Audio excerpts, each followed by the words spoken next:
A limited ceasefire between Israel and Hamas may be on the cards. The leader of the Palestinian militant group, Ismail Haniyeh, says both sides are nearing a truce deal and that Hamas has already given its response to Qatari mediators, although Israeli authorities have yet to comment on these negotiations. Further information of the potential deal has also yet to be clarified.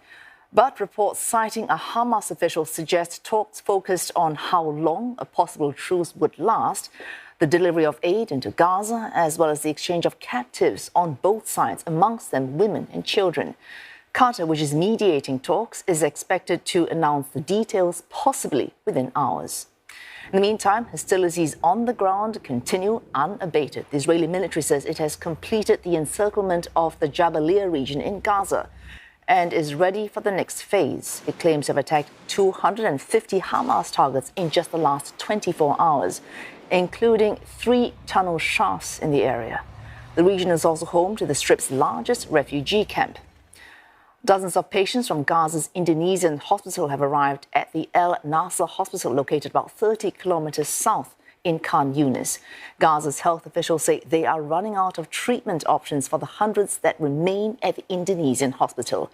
It's the second medical facility now surrounded by Israeli forces. And for more, Sarah Coates joins us live from Tel Aviv. Sarah, no word yet from Israel about this potential truce deal. Qatar says talks to free hostages are at their closest point. How confident do you feel in Israel that this deal will actually be struck?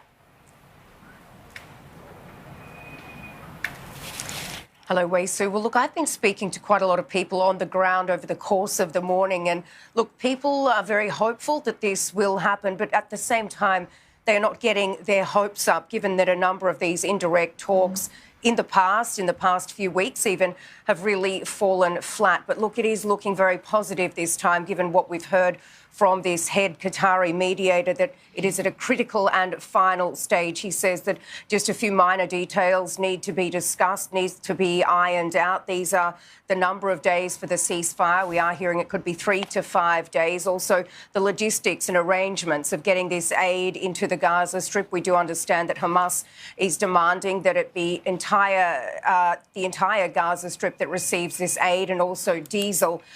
Also, the number of captives that will be swapped. We are hearing that it could be somewhere between 50 and 100 on the Israeli and foreign side of the people that are being kept in the Gaza Strip, while there could be double the amount that are swapped that actually get taken out of Israeli detention. These would also be women and minors. Now, look, it's certainly very good news for these captives' families who've been waiting now for more than 45 days for some news of their loved ones.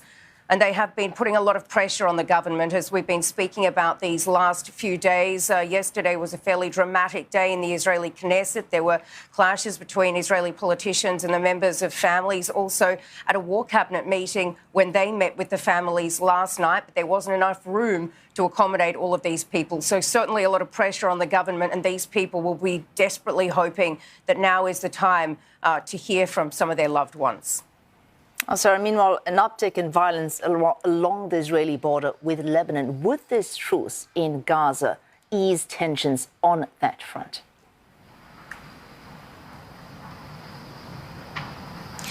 Well, look, that is yet to be seen, and this is still a developing story. What we do know is at least 3 people have been killed in an alleged Israeli strike on the Lebanon side of that border. The television channel Al Mayadeen, which is associated with Hezbollah, is reporting that one of its cameramen, one of its reporters and a contributor has been killed. Now, Israel hasn't commented directly on this specific incident, but it has said throughout the day that it has been identifying and striking armed terrorist cells after terrorists fired mortar shells at IDF positions. Now, what we've been seeing over this past few days, even this past week, is a real intensity in these cross-border shellings over that blue line there between Israel and Lebanon. It's really picking up the ante there. Yesterday, even Hezbollah, well, actually it claimed it this morning, claimed this huge strike on an Israeli base, obviously on the Israeli side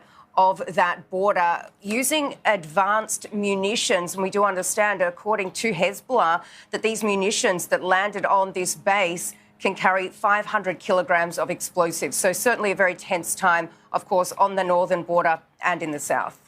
Thanks. That's Sarah Coates reporting live from Tel Aviv.